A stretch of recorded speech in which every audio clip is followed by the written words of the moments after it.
Đây là bài tập thể dục tay, massage tay.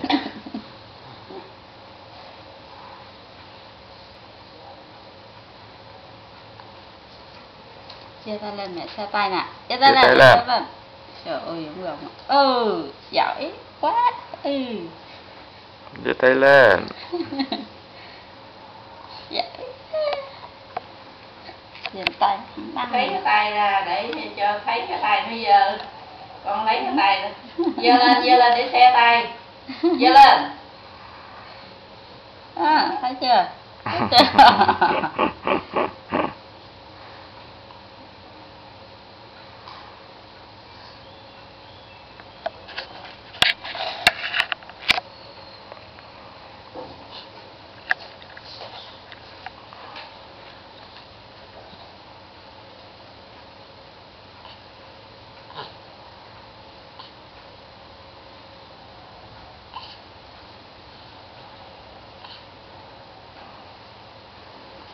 Nếu có bài gì em tập cho cái lưng nó không? Cho em thấy cái lưng nó nhưng nằm. mà chưa tập được. Nó phải nằm sắc, em thấy em không, chưa thấy nó còn yếu. Để về bữa nó lớn một tí thì cho nó làm sắc. Đây nha, để bố quay cho nó. Đó, cái mặt nè.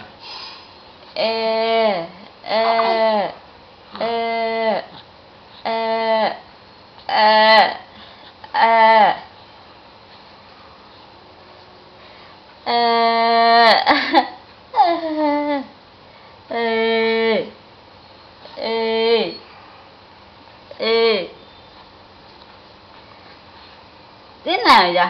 Thế là quậy vậy? Thế là quậy mẹ vậy hả?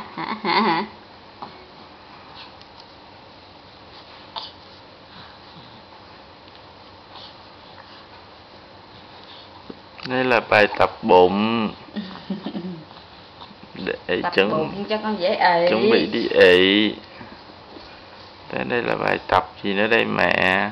Tập bụng nhưng mà để cái động tác I love you. Nè, chữ I nè, love nè, you nè. You mà chữ U sao quay ngược xuống vậy mẹ? You. Nguyên tắc nó là như thế. Này, cái động tác này con dễ ị nè.